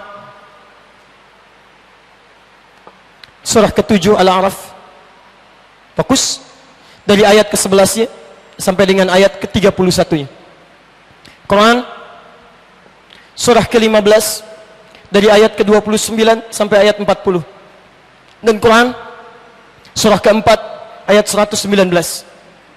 Dia memohon kepada Allah Subhanahu wa taala agar diberikan kesempatan oleh Allah Subhanahu wa taala untuk kembali membuktikan kehebatannya, kesombongannya, untuk menggoda Adam dan seluruh keturunannya di muka bumi. Dia minta kepada Allah, ya Allah, perkenankan saya untuk menggoda semua anak cucu Adam, dari depannya, dari belakangnya, dari kanannya, dari kirinya, dan saya akan berjanji kepadamu, dengan kehebatan saya yang lebih daripada Adam, saya pastikan tidak ada di antara mereka yang bisa taat kepadamu kecuali sedikit. Bahkan di ayat ke-40 surah ke-15, maaf, kalimatnya menggunakan illa ibadaka minhumul mukhlasin, kecuali hamba-hambamu yang engkau ikhlaskan ya Allah, yang lainnya saya pastikan akan menjauh darimu. Allahu Akbar. Bahkan dia katakan lagi di Quran surah ke-4 ayat 119, posisi paling kanan sebelah bawah, ya, lihat kalimatnya, wala udhillannahum wala umanniyannahum, saya akan sesatkan mereka ya Allah, saya akan sesatkan mereka, saya akan berikan angan-angan dalam benak mereka supaya mereka tidak ingat kepadamu, supaya menyimpang dari ketentuanmu. Di teman-teman sekalian, saat Adam diturunkan ke muka bumi, jin ini yang telah menjadi iblis memohon kepada Allah untuk menggerakkan semua keturunan iblis ini menjadi setan yang akan menjadi musuh bagi Adam dengan memalingkan anak keturunan Adam dari ketaatan kepada Allah Subhanahu wa taala. Dari sinilah kemudian turun statement dari Al-Quran surah ke-7 ayat ke-26. Lihat kalimatnya, ya bani Adam, hei anak cucu Adam, la yaftinannakumus syaitanu kama akhraja abawaikum minal jannah, jangan sampai nanti kalian menjalani kehidupan bisa disesatkan oleh setan seperti Adam dan istrinya, kakek moyang kalian, pernah dikeluarkan dari surga. Ini ayat peringatan pertama bahwa Adam saat berketurunan akan memiliki musuh abadi sampai dengan hari kiamat. Pertanyaannya, apakah kita termasuk dari bagian yang menjadi musuh setan itu? Teman-teman sekalian, semua anak keturunan Adam sampai dengan kiamat disebut oleh Al-Quran dengan istilah Bani Adam. Bani Adam termasuk kita sampai dengan malam ini. Artinya apa? Sampai dengan malam ini kita pun masih mendapatkan musuh abadi yang disebutkan tadi oleh Al-Quran bernama setan. Bernama setan. Yang jadi masalah, kenalkah Anda dengan setan ini? Ada berapa jenisnya? Bagaimana cara dia menggoda kita? Seperti apa menggodanya? Karena Nabi pun merinci setan ini sampai 9 jenis setan yang wajib kita ketahui. Hati-hati, ada 9 jenis setan yang wajib kita ketahui. Bahkan tidak jarang orang mengetahui bahwa di masjid pun ada setan. Sampai di masjid pun ada setan. Tugasnya 2. Pertama, menggoda orang sholat. Hati-hati, ya. Namanya khanzab. Ya, ada di Abu Daud nomor hadis 666. Ya, menggoda orang sholat sampai kata Nabi, lihat kalimat Nabinya. Ya, aqimus sufuf, mulai rapatkan, luruskan saf kalian. Lihat, rapatkan dan luruskan saf kalian. Wahadhu bainal manakib wal aqdam. Kemudian ukuran lurus dan rapat ini jika bahunya sejajar, tumitnya menempel di garis lurus. Yang paling menarik, wala tadharu furjatin lisyaitan. Jangan engkau berikan celah yang dengan celah itu setan bisa masuk. Anda bayangkan, ada setan khusus menggoda orang sholat. Sampai bahasa Nabinya mengatakan, ketika Anda mulai bertakbir, fayaqulu, maka setan ini akan mulai menggoda dengan membisikkan kepada Anda, uzkur kadza, ingat ini ya, ingat itu ya. Makanya silahkan kalau nggak percaya. Anda belum bertakbir, itu suasana kita masih biasa. Tapi begitu Anda mulai bertakbir, Allahu Akbar, Anda mulai akan mengingat apa yang tidak ingin Anda ingat. Nggak percaya silahkan. Begitu Anda takbir, Allahu Akbar, Masya Allah, Anda bisa ingat motor, ingat mobil, ingat jemuran, Masya Allah. Bahkan silakan kalau nggak percaya, besok subuh masih bisa Anda ingat materi ta'lim malam ini. Hati-hati ya, begitu Anda takbir, ada setan menggoda Anda untuk tidak khusyuk dalam sholat, padahal dia setan. Kalimatnya belum selesai hadisnya, hatta la yash'ural musalli kam raka'atan yusalli, sampai-sampai ada orang yang sholat tidak sadar berapa rakaat sedang menunaikan sholatnya. Ada. Bahkan kalau di masjid, ya, maaf pekerjaannya plus menggoda DKM masjid. Hati-hati, awas, hati-hati ya, hati-hati. Ya, awas, masjid kalau belum dibangun semuanya semangat, gak ada masalah. Karena itu bentuknya nakirah, umum. Man bana masjidan fil ardi banallahu lahu baitan fil jannah. Siapa yang berkontribusi membangun masjid, nakirah umum, menunjukkan semua orang ingin terlibat. Tapi setelah masjidnya jadi, bentuknya dirubah oleh Allah Subhanahu wa taala menjadi ma'rifah dan kalimatnya jama'. Kalimat masjid pertama Al-Baqarah 114, posisi paling kanan di pertengahan. Wa man azlamu mimman mana'a masajidallah. Quran surah 9 ayat ke-18, innama ya'muru masajidallah. Ditunjukkan kepemilikannya hanya milik Allah Subhanahu wa taala. Apa yang terjadi? Anda mesti hati-hati. Kenapa dibentuk menjadi ma'rifah? Kalau masjidnya sudah terjadi, maka tidak mudah untuk mengisi ibadah di dalamnya, karena ada setan yang terlibat di dalamnya. Makanya Anda jangan heran, bukan menggoda jamaahnya. Kalau jamaah itu gampang, nggak ada satu datang yang lain. Yang digoda orang yang dititipi oleh Allah untuk merawat masjid. Makanya silakan cek, masjid kalau sudah jadi sebagus apapun, kalau pengurusnya tidak belajar fikih masjid, akan selalu terjadi masalah di dalamnya. Ada yang ingin begini, ada yang ingin begitu, ada yang ingin ini, ada yang ingin itu. Itu khanzab namanya, setan masjid. Anda tidak kenal dengan setannya, maka sulit untuk mewaspadainya. Tayyib. Ada lagi setan rumah, ada. Ya, jangan dikira di rumah nggak ada setan. Ada. Saat Anda meninggalkan rumah, keluar dari ruangan, itu setan rumah sudah masuk ke ruangan. Tugasnya 3. Bahkan diantaranya disebutkan di Quran. Surah kedua Al-Baqarah ayat 102, posisi paling kiri, sebelah atas sampai dengan ke tengah. Ya. Tugasnya ada 3. Hati-hati. Ya. Namanya dasim. Dasim. Perempuannya dasimah. Ya. Kan kalau perempuan pakai ta kan? Muslim laki-laki, perempuan muslimah. Mukmin laki-laki, perempuan mukminah. Soim laki-laki, perempuan ketemu kan? Dasim laki-laki, perempuan dasimah. Masya Allah. Hati-hati dengan setan ini. Ya. Tugas pertamanya, dia akan mengisi ruang-ruang kosong di rumah. Jadi begitu Anda keluar, dia masuk ke situ. Ya, masuk baik di kamar Anda, ruangan Anda. Makanya Nabi menyampaikan, mohon maaf, ketika Anda masuk ke ruangan, ada atau tidak ada orang, katakan salam. Assalamualaikum. Kata Nabi, setan ini akan berkata kepada kawannya, kita tidak punya tempat menetap di sini. Tapi kalau Anda tidak ucapkan itu, dia akan katakan pada kawannya, kita punya tempat menetap di sini. Makanya Anda jangan kaget kalau siang Anda bisa lewat ruang makan, Masya Allah, lewat dapur, lewat kamar mandi, perasaan biasa saja. Tiba-tiba malam bisa lain suasananya. Malam bangun jam 2 pengen tahajud, begitu keluar kamar tiba-tiba ada bunyi gitu kan ya, padahal mungkin pintu yang bergeser saja, tiba-tiba kalimatnya bisa berubah. Hati-hati di ruang makan, Masya Allah, ada baju warnanya putih, rambutnya panjang, itu dasim. Dasim. Makanya biasakan ketika Anda masuk ucapkan salam. Assalamualaikum. Ada atau tidak ada orang? Ya. Begitu Anda katakan Assalamualaikum, setan berkata, tidak ada tempat bagi kita menetap di sini. Ya.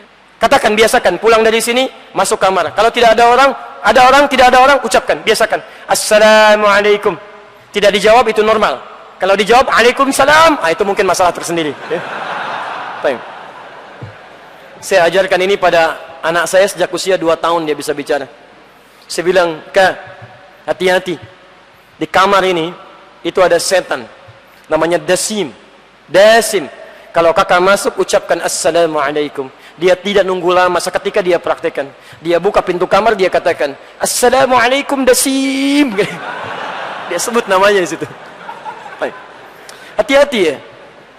Antum tidak amalkan itu yang mengganggu antum, yang sering jadikan dia hadir dalam mimpi buruk, yang sering menghambat antum dalam ibadah, sering tidak memberikan kenyamanan di rumah. Dia itu yang berlaku. Di antaranya, dia masuk pada minuman dan makanan. Antum tidak sebutkan nama Allah di dalamnya. Mau minum antum tidak menyebut nama Allah. Misal, kata Nabi, biasakan Anda mau minum, mau makan, sebut minimal kalimat Allah. Bismillah, Samillah, Al-Muwatta, kalangan Imam Malik, nomor hadis 2020, posisi paling kanan sebelah bawah. Idza quddimat ta'am, idza quddimat ta'am, kalau makanan sudah dihidangkan, khudh bi yaminika ma yalik, ambil dengan tangan kananmu yang paling dekat denganmu. Ya, thumma sammillah, kemudian sebut nama Allah. Mau minum, bismillah. Mau makan, bismillah. Ya, apapun bismillah. Ketika Anda sebut nama Allah, maka setan Dasim akan berkata pada kawannya, ini bukan bagian kita. Anda tidak sebut namanya, dia akan katakan, kita punya bagian dari makanan dan minuman ini. Tayyib. Tidak sedikit orang makan dan minum, tidak menjadi berkah dalam kehidupannya. Ada makan sehari, sekali makan 3 piring, tapi nggak ada energi untuk ibadah.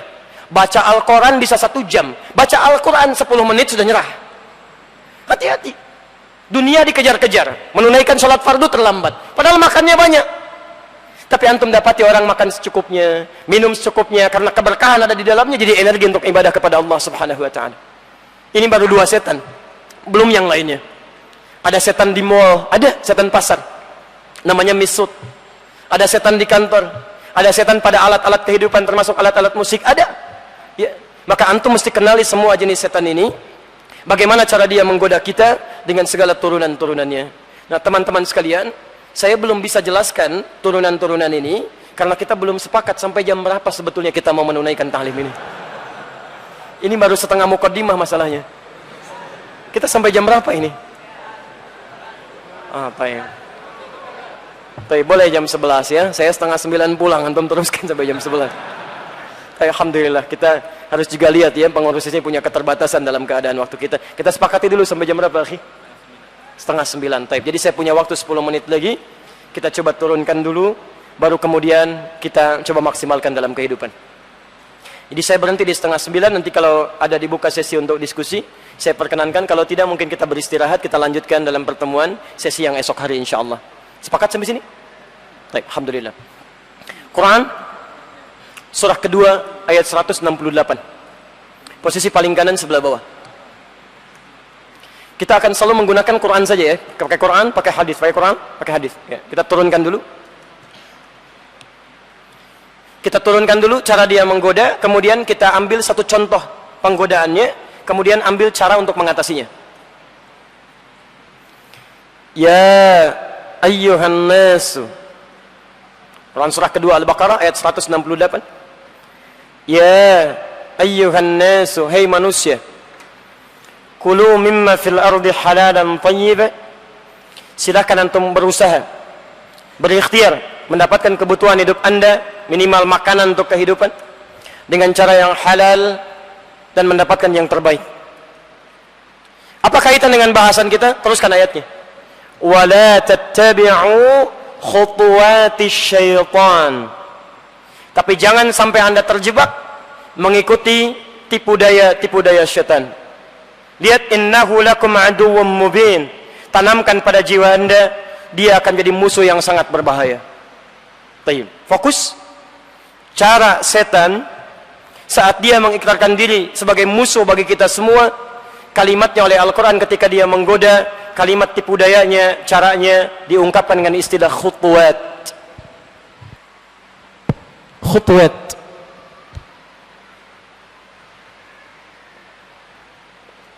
ولا تتبعوا خطوات الشيطان. خطوات. Fokus. Kata khutuwat itu jamak dari kata khuttah. Khuttah. Khatta ya khuttu khuttah. Sedangkan kata khuttah tidak disebutkan dalam pemaknaan bahasa Arab sampai dengan sekarang, kecuali memiliki arti yang sangat dalam. Satu, rencana yang sangat matang, strategis. Jadi kalau ada misalnya militer ingin melaksanakan satu operasi, maka mereka akan membuat khutbah dulu, rencana strategis, punya plan. Begini cara kita mulai masuknya, begini mengatasi perlawanannya, begini cara penindakannya, begini cara menutupnya. Itu khutbah. Baik, bisa berarti juga pemetaan yang sangat rinci, peta yang rinci.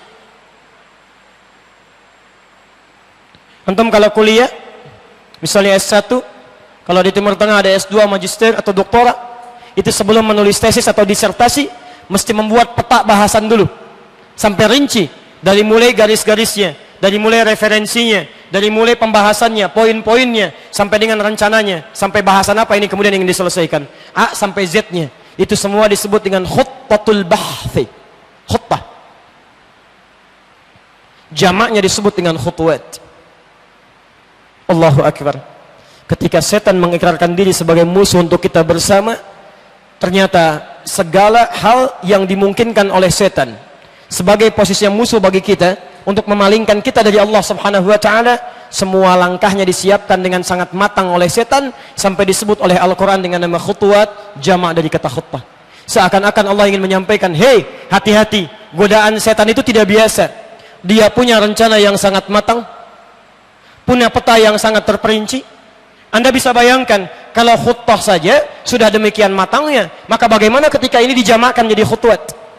Artinya, planning setan bukan cuma A, tapi B, C, D, sampai dengan Z-nya. Tidak bisa menggoda Anda lewat satu hal, dia akan masuk lewat sisi yang lainnya. Dan hebatnya, dia bisa menggoda dengan godaan yang sama pada dua orang yang berbeda dengan cara yang tidak sama.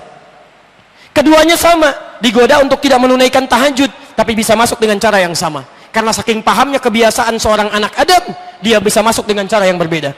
Yang satu cukup dibuat ngantuk luar biasa, nggak bisa bangun.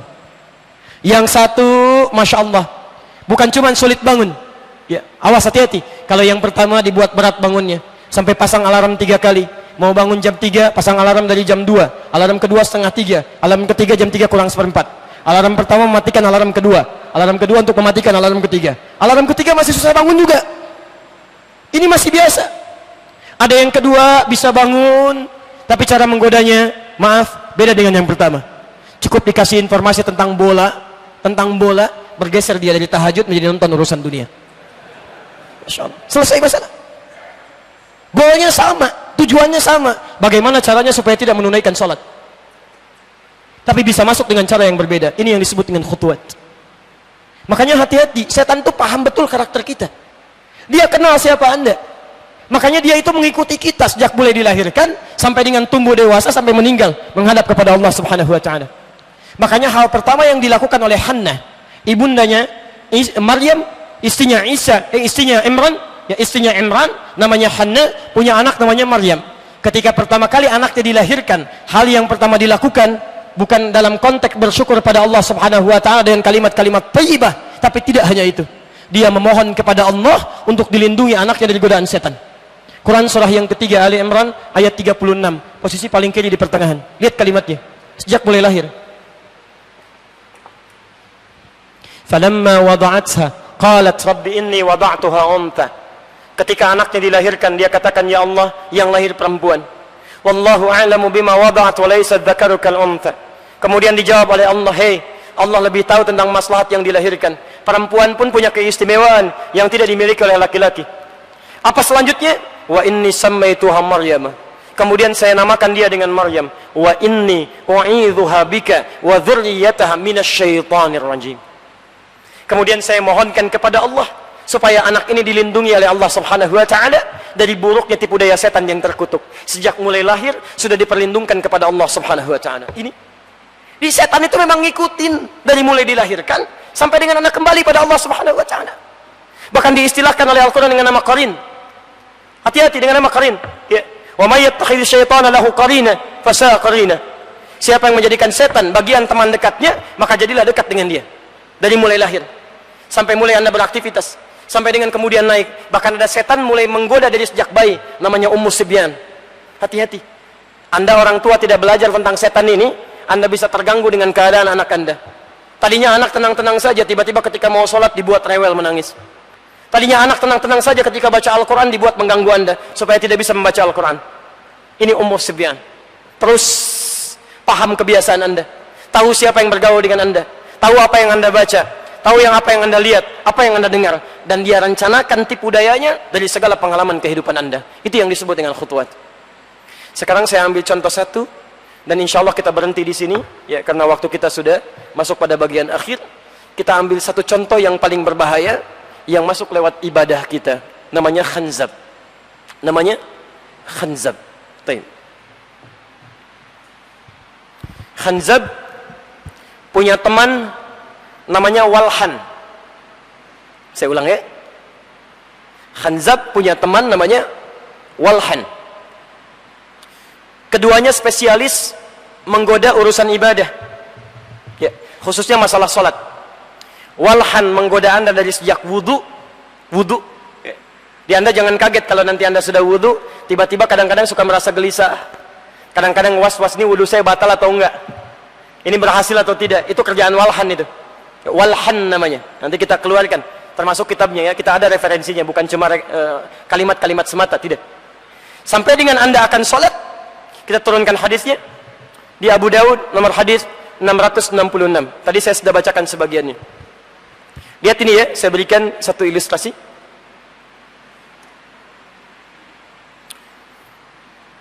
Aqimus sufuf. Nabi SAW sebelum menunaikan salat berbalik pada para sahabatnya. Nabi katakan, aqimus sufuf. Tegakkan saf, luruskan. Fokus. Tidak disebutkan kalimat aqim dalam bahasa Arab. Berasal dari kata qama, ya, qama. Aqama yuqimu, iqama dari kata qama yang berarti tegak, berdiri tegak. Ya. Tidak miring kanan, miring kiri, depan atau belakang. Ya, tolong fokus sebentar. Yang kedua, ini yang jarang sekali diketahui oleh banyak orang yang sholat. Tidak disebutkan kata iqama, kecuali yang kedua, posisi kaki itu lebar, tidak selebar, maaf, tidak terlampau lebar, misalnya begini, dan tidak terlampau rapat, misal begini, tapi sejajar dengan bahu. Ya. Jadi kalau Anda turunkan, ya sejajar dengan bahu. Aqimus sufuf kata Nabi, mulai Anda sholat, berdiri tegak, badannya tegak, kemudian kakinya lebarnya selebar dengan bahu, tidak terlampau lebar begini, tidak juga terlalu rapat. Ya. Itu berdiri yang seimbang. Taib. Yang paling menarik, hadhu bainal manaqib wal aqdam. Kemudian mulai luruskan kata Nabi, rapatkan dan luruskan. Ukuran rapat dan lurusnya, ini yang paling menarik. Satu, disebut lurus oleh Nabi. Kata Nabi, kalau tumitnya itu sejajar dengan bahunya. Tumit sejajar dengan bahu. Jadi kalau antum ingin meluruskan saf dalam salat, ya, praktek nabinya yang diluruskan kakinya itu bukan jari bagian depan, tapi tumit bagian belakang. Ya. Saya senang sekali dengan imam kita tadi Ustadz waktu salat Jumat. Beliau sampaikan, tolong luruskan, rapatkan, tolong tumitnya yang menempel kepada garis. Itu benar. Hadisnya di Abu Daud nomor hadis 666. Ya. Ayo ingat, saat Anda ingin meluruskan, ukuran lurus bukan jari bagian depan. Bukan jari bagian depan, tapi tumit bagian belakang. Jadi saat ada garis, Anda luruskan dengan tumitnya di sini, maka otomatis bahunya akan sejajar. Kalau tidak percaya silakan. Anda luruskan tumit bagian belakang dengan garis, itu otomatis bahu akan sejajar. Itu ukuran Nabi. Kalau Anda luruskan kaki bagian depan, perhatikan, kaki bagian depan, ukuran kaki kan macam-macam. Misal begini, ini kaki bagian depan, ini tumit bagian belakang. Anda luruskan kaki bagian depan, lihat, ukurannya beda-beda. Ada ukuran 38, 39, 40, 41, 42. Ketika Anda luruskan kaki bagian depan, itu secara otomatis bahunya pasti akan bengkok. Makanya Nabi tidak sungkan. Kalau saf belum lurus, beliau keluar ke barisan. Beliau luruskan bahunya. Kemudian beliau minta untuk dirapatkan. Paham sampai sini? Baik. Apa pentingnya? Teruskan kalimatnya. Wala tadharu furjatin lisyaitan. Kemudian mulai rapatkan saf kalian, jangan berikan celah bagi setan untuk masuk. Lihat kalimatnya. Furjatin lisyaitan. Wala tadharu furjatin. Jangan berikan celah bagi setan masuk. Tidak disebutkan furjah dalam bahasa Arab kecuali celah yang muncul di antara satu sudut yang menempel. Celah yang muncul di antara satu sudut yang menempel seperti ini. Ini ada sudut nempel. Ini ada celah. Ini furjat namanya. Furjat. Ya. Begini. Kalau seperti ini khalal namanya. Khalal. Jadi kalau kaki antum dengan temannya misalnya nggak nempel sama sekali. Yang satu kata imam, rapatkan ya, nggak mau rapat juga. Geser sini, geser lagi sini. Geser sini, geser sini. Sampai ke tembok gitu kan. Nah, kadang-kadang susah gitu ya. Nah, itu namanya khalal. Khalal. Ya. Yang seperti itu setan nggak masuk pun gampang digodanya. Karena kata Nabi, jangankan yang halal, yang furjat pun nempel begini, dia masih bisa masuk. Ya, masih bisa masuk. Makanya bagaimana cara meluruskannya? Sekarang perhatikan, fokus. Kadang-kadang kan dalam sholat, ada yang berdirinya kaki tumit bagian belakang ke belakang, kaki bagian depannya keluar begini. Kalau antum praktekkan, kaki jari bagian depan keluar begini, yang tumit ke belakang begini. Jelas sampai sini? Baik, sekarang perhatikan, fokus. Berdiri semacam ini, kalau badannya tegak, sepanjang menghadap kiblat, itu benar berdirinya, sah. Berdasarkan keterangan Nabi, di hadis riwayat Al-Bukhari, nomor hadis 751, 757, di hadis Muslim hadis 397. Famastaqbil kiblat, berdiri menghadap ke arah kiblat. Sepanjang Anda sholat berdiri begini menghadap ke arah kiblat, sah sholatnya. Cuma berdiri seperti ini, walaupun sholatnya sah, masih beresiko digoda oleh setan. Sebab kalau teman Anda yang samping berdirinya begini pula, misal, ini kaki kanan, ini kiri, berdiri begini. Kaki teman Anda yang kiri berdirinya sama. Jarinya yang kiri ke sini, kanannya kemudian ke dalam. Fokus, tadinya begini. Teman yang di samping ikut sama begini juga. Kaki kirinya berdiri begini, yang depannya nempel ke depan, yang belakang kemudian terbuka. Ini celah yang muncul dari kaki yang menempel di depannya, ini yang disebut dengan furjat. Kata Nabi, pada yang seperti ini pun setan ikut masuk. Itu yang dinamakan oleh Nabi dengan hanzab. Setan ikut masuk. Maka bagaimana caranya? Caranya kata para ulama, kalau Anda ingin menutup celahnya dengan bahasa Nabi, wala tadharu furjatin lisyaitan, maka tutup celahnya dengan menempelkan bagian kaki Anda seperti ini. Berdiri lurus, kaki depan, kaki belakang Anda berdirikan lurus begini. Kemudian temannya berdiri lurus, depan dengan belakang, Anda mulai tempelkan satu dengan yang lainnya begini. Tapi ketika ditempelkan seperti ini minimal akan beda suasana sholatnya. Kalau nggak percaya silahkan. Nanti sholat subuh, antum sholat di masjid ini atau di masjid lain, antum praktekkan seperti Nabi tadi sampaikan. Cara berdirinya sekarang rapatkan satu dengan yang lain, lurus begini, tempelkan satu dengan yang lainnya seperti ini. Demi Allah saya katakan, akan ada suasana berbeda sholatnya dibandingkan terpisah safnya begini. Apalagi seperti ini. Tapi hati-hati, hadisnya belum selesai. Walayyinu bi aidi ikhwanikum. Jangan sampai semangat kalian untuk menempelkan kaki begini menjadikan tangan teman kalian di samping sulit untuk bergerak. Begitu rapat begini mau takbir susah gitu kan? Nah, ini tidak diinginkan oleh Nabi. Anda keluar dari ketentuan ini, masuk hanzab kepada Anda, memberikan was-was. Dia katakan, ingat ini ya, ingat itu ya, sampai terjadilah hatta la yash'urul musalli kam raka'atan yusalli. Ada orang salat yang tidak sadar berapa rakaat sedang menunaikan salatnya. Teman-teman sekalian, itu baru satu setan yang datang menggoda, menjadi musuh kita dalam keadaan kita menunaikan ibadah harian, yaitu menunaikan ibadah salat. Apalagi dengan setan-setan yang lainnya. Dan Anda harus khawatir dan harus waspada, karena di antara setan juga ada yang sibuk menggoda manusia dan datang dalam suasana ta'lim. Hati-hati, ada setan ta'lim yang tugasnya menanamkan perpecahan, menanamkan hal yang tidak nyaman dalam suasana ta'lim. Itu akan muncul.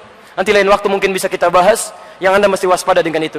Bahkan oleh Quran disebutkan, ada orang-orang yang tergoda oleh setan, kemudian timbul permusuhan di situ, dan dia merasa telah berbuat benar, padahal dia dekat dengan kesesatan dan tergoda oleh tipu daya setan. Itu ada di Quran, di antaranya surah ke-18 Al-Kahf dari ayat 103 sampai dengan 104-nya. Hati-hati. Ya, wahum yahsabuna annahum yuhsinuna sun'a. Mereka merasa telah berbuat baik dalam kehidupannya, padahal telah dibuat terpisah terpedaya oleh setan yang sangat berbahaya dalam kehidupan mereka. Saya barangkali tidak punya cukup waktu yang banyak untuk menguraikan semua bahasan ini, karena telah sampai pada waktu yang menjadi batas pertemuan kita. Ya, tapi saya berikan pesan kepada Anda semua, mudah-mudahan kita semua semakin waspada, belajar kembali tentang setan, belajar kembali tentang musuh kita ini. Dan saya tutup dengan kalimat terakhir. Ingat betul ini?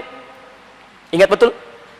Ternyata iblis tidak hanya menanamkan sifat setan pada kalangan jin yang tidak nampak, tapi juga ada usaha iblis untuk menanamkan sifat setan pada makhluk yang tampak.